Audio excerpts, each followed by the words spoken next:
Muito bem, vamos continuar o nosso curso falando um pouco mais sobre as forças de resistência.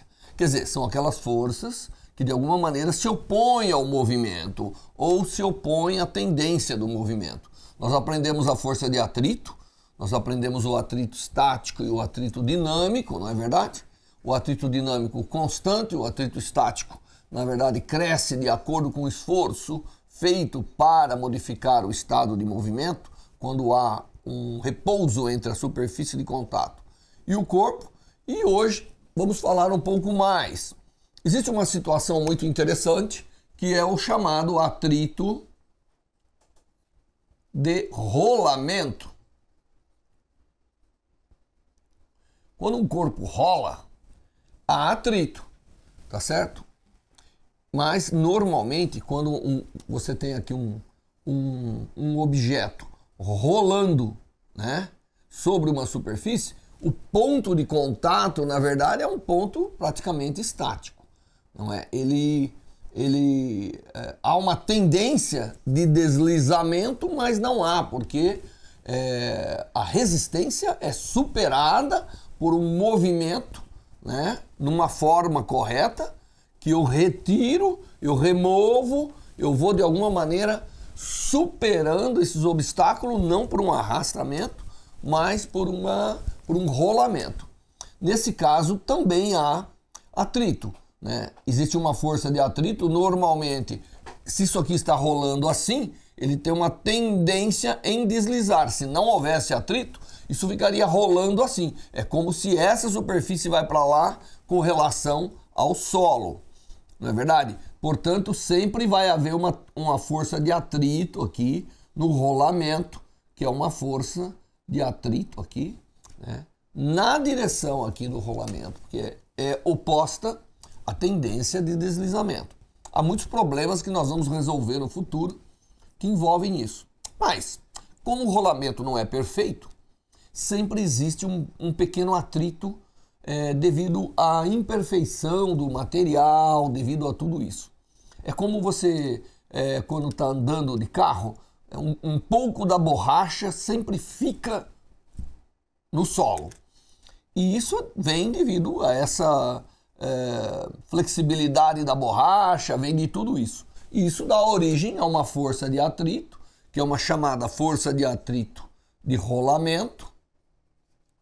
E ela tem um coeficiente especial de rolamento e também continua sendo proporcional à força normal que existe sobre o sistema. Então, faltou falar esse atrito de rolamento e faltou explicar para vocês que quando um corpo rola, o atrito tem uma direção especial, que é, na verdade, contrário à tendência de deslizamento, né? Nós vamos explicar depois como a bicicleta funciona. E a bicicleta funciona dessa maneira. Você pode imaginar que isso é uma das rodas da bicicleta. Você pedala, alguém tem que fazer uma força para que a bicicleta ande numa determinada direção, né? Então, quando nós temos um ciclista, tá certo? Aqui é um ciclista desenhado de forma simplificada. Estou só desenhando a própria bicicleta, tá certo? Então, o que acontece? Acontece que quando você pedala aqui, você está fazendo um esforço, mas na verdade o atrito está empurrando a bicicleta na direção, que é por isso que ela vai naquela direção. Quem na verdade empurra a bicicleta é o atrito do solo, né? E portanto ele está na direção da qual a bicicleta anda. Não daria para ser diferente, porque o ciclista mais a bicicleta é uma composição interna. E a gente aprende com Newton que forças internas não movimentam o sistema. Não podem movimentar o centro de massa. Tá certo? Ele tem que estar em contato numa superfície que tem atrito para poder. Se tiver uma superfície lisa, a bicicleta também não é capaz de desenvolver o seu movimento. Muito bem. Falado isso, desse atrito de rolamento, eu queria agora fazer alguns exemplos de atrito. E o primeiro exemplo que eu vou fazer é o exemplo do trenó, que é puxado, né? Então, nós vamos ter aqui um trenó, existe uma superfície, existe aqui um trenó, né? Está a lâmina do trenó aqui. E sobre esse trenó existe uma certa massa, M, que pode ser mercadoria, pode ser pessoas, pode ser qualquer coisa. Então nós temos aqui o trenó. E agora, esse trenó vai ser puxado por uma pessoa, né? Vai ser aqui, vai se puxar. Então alguém tem um cordão, alguma coisa que faz uma tensão T num ângulo θ, né? Aqui pode ser uma pessoa puxando, não é verdade? E nós queremos saber o seguinte, nós queremos saber a condição na qual o movimento é constante. São dados para nós o coeficiente de atrito, que normalmente, se for o trenó no gelo, obviamente é pequeno, o atrito mais existente, tá certo? Então nós temos que de alguma forma resolver isso aí quando é feita uma força T. Aqui nós estamos, primeira pergunta que eu vou fazer é a seguinte, qual T para V constante? Então, qual é a tensão que tem que se aplicar para a gente poder adquirir um movimento constante do trenó? Então, como nós vimos nas outras, vamos representar as forças sobre o trenó, né? Se eu pegar esse ponto do trenó, nós temos como força ali a força-peso dele, portanto nós temos mg, nós temos a força normal, porque afinal ele não desce, a gravidade está sendo compensada, então nós temos aqui uma força normal, que eu gosto de chamar de N, mas você pode chamar de Fn, você pode chamar do que você quiser. Aí nós temos aqui uma força de atrito, que é na verdade a normal vezes o coeficiente de atrito, né? Então, e nós temos aqui uma força a um ângulo θ com horizontal. Esse é o problema que foi, são os dados que foram colocados, que vai fazer o movimento. Muito bem. Então nós podemos agora analisar as componentes de força, como é de costume. Então nós vamos traçar aqui dois eixos, tá certo? O eixo X e o eixo Y, e vamos analisar como são, né, as forças. Então nós temos na direção horizontal T cosseno de θ tem que ser igual à força de atrito, isso para que haja movimento constante. Se tiver movimento constante nessa direção, as forças se compensam. Então já estou colocando que essa força tem que ser igual. Obviamente, nós aprendemos que a força de atrito é o coeficiente de atrito vezes a normal, e nós temos na direção vertical uma coisa importante, porque essa normal não é igual ao peso, porque uma componente da tensão está levantando, está tentando levantar o trenó. Então nós temos que a normal mais a componente vertical da tensão, que é a tensão vezes o seno do ângulo, tem que ser igual a mg. Essa é a condição de equilíbrio, né, onde provavelmente o trenó pode estar ou parado ou em movimento retilíneo uniforme.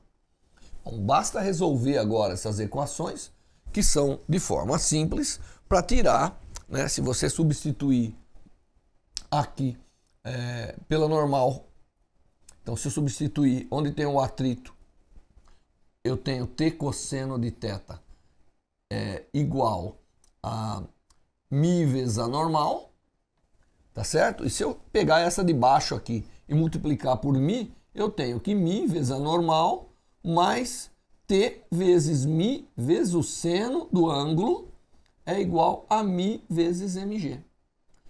Bom, basta você colocar aqui, tá certo? Onde aparece a normal, μ vezes a normal, você coloca T cosseno. Então nós temos uma relação que é assim, T vezes cosseno de θ. Então estou substituindo aqui agora. Então T vezes cosseno de θ mais μ seno de θ, porque eu coloquei a tensão em evidência, é igual a μmg. E, portanto, a condição onde o trenó vai andar com condição de movimento uniforme é quando a tensão é tal que isso aqui é válido. Tá certo? Então essa é a condição para que nós tenhamos um movimento uniforme do trenó. E ele vai se deslocar com velocidade constante. Tá certo? Essa é a condição de velocidade constante. Mas nós poderíamos perguntar o seguinte: não.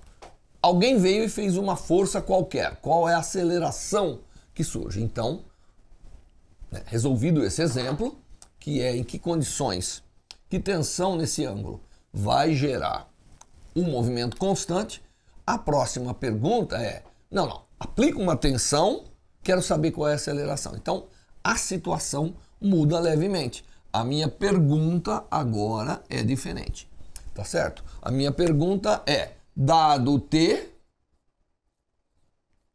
qual é a aceleração? Obviamente na direção do movimento aqui. Porque se você puxar muito forte, o trenó vai deslocar da superfície, tá bom? Então, agora as equações têm que ser levemente mudadas. Então vamos aproveitar o que está escrito aqui. As forças que agem sobre o trenó continuam igual, tá certo? Só que na direção horizontal, a tensão menos o atrito que se opõe tem que ser igual à massa, tá certo? Vezes a aceleração. E as demais equações permanecem igual, porque eu estou assumindo que não está havendo movimento na vertical. Portanto, as forças da vertical se cancelam. Então eu tenho essa condição e agora basta resolver essa condição para nós tirarmos. Agora é um conjunto de equação simples para ser resolvido. Novamente, substitui aqui e ali, vai, multiplica, soma, para tirar que a aceleração é exatamente igual a t vezes cosseno de θ mais mi seno de θ. Você vê que agora tem um compromisso, né? A tensão, ela de fato, ela se distribui nas duas direções, horizontal e vertical. É dividido pela massa. Isso é o que você obtém para a aceleração. É interessante você considerar algumas condições. A primeira delas é se θ for igual a zero. Se θ for igual a 0 graus, se eu estiver puxando exatamente nessa direção, o cosseno é 1, o seno é 0, portanto eu tenho a famosa aceleração igual a tensão menos mgmi, que é a força de atrito, dividido pela massa. Tá certo? Então eu recupero a condição inicial. Esse é um exemplo compondo forças de atrito, forças tensão em corda e condições de movimento. Vamos fazer agora mais um exemplo desse tópico, antes da gente mudar o tipo de força que nós estamos considerando, né? Então nós vamos fazer mais um exemplozinho. E esse exemplo que eu vou fazer agora é um exemplo onde, na verdade, eu tenho um bloco que se desloca. Ele vem se deslocando, ele foi deixado em movimento, alguém deu uma velocidade inicial ao bloco e ele vai cair da mesa. Ou vai cair num buraco, não importa. A distância que ele foi deixado é uma distância que nós vamos chamar de D maiúsculo, né? Aí no nosso livro, texto, existe o mesmo problema sobre um carrinho que vai cair no buraco, na neve, né? Alguém vai lá socorrer.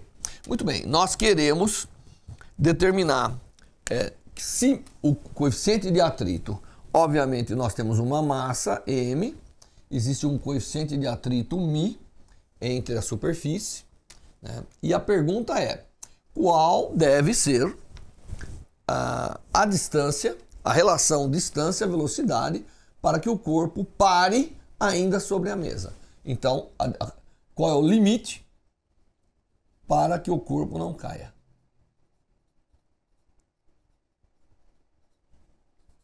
Não é? Então esse é o problema que nós temos que resolver. Ele é um pouquinho diferente, mas não tão diferente. Porque se eu pegar aqui o corpinho, novamente, eu não tenho mais força, só tenho a força de atrito agora aqui, ó, oposta a ele, né? Eu tenho o peso, eu tenho a força normal mas eu tenho velocidade. Então, devido a essa situação, vai surgir uma aceleração, tá certo? Não é verdade? Então, a força de atrito, que é, nesse caso, normal vezes μ, então é μ vezes a normal, ela é também μ vezes mg, porque nessa direção normal é igual a mg, tá certo? Só que essa força de atrito agora não é cancelada por ninguém, portanto, μmg, que é a força de atrito, tem que ser ma. E eu tenho então uma aceleração que na verdade é menos, porque a força de atrito é contrária ao movimento, portanto eu tenho um A que é igual a menos μg. O corpo está desacelerado. Muito bem, estando desacelerado, nós sabemos que um corpo deixado sob desaceleração, a velocidade final ao quadrado é igual à velocidade inicial ao quadrado menos 2 vezes a aceleração, que no caso mais, vezes a distância que ele percorre. Então nós queremos aqui a distância que ele percorre aqui seria x. Nós queremos que x seja igual a d quando a velocidade final for zero. Esse é o limite, ele vai parar antes de cair. Lembre-se que estamos fazendo ainda a dinâmica do ponto, então isso aqui é tudo um ponto, não tem dimensão necessária no corpo. Então, se eu colocar aqui, eu tenho zero é igual a velocidade inicial que eu dei menos 2 vezes μg vezes d. Daí eu tiro a relação entre d, d tem que ser, na verdade, eu poderia colocar, nós já vamos ver isso aí, eu poderia colocar um sinal de maior aqui, ou para poder mostrar que o que eu quero é que a velocidade atinja zero antes de atingir a posição D. Mas o mínimo que eu tenho é isso dá 2v0, 2gμ.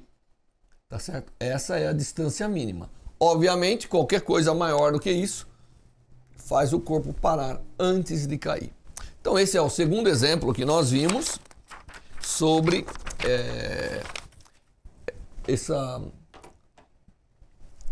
movimentos aí com resistência. Nós temos agora mais um movimento com resistência para ver, mas isso nós vamos deixar para a próxima aula, tá bom? Nessa aula a gente viu alguns exemplos para terminar aqui o atrito. Vamos na próxima aula ver as forças de arraste, as forças que ocorrem quando corpos se deslocam em fluidos. Até lá!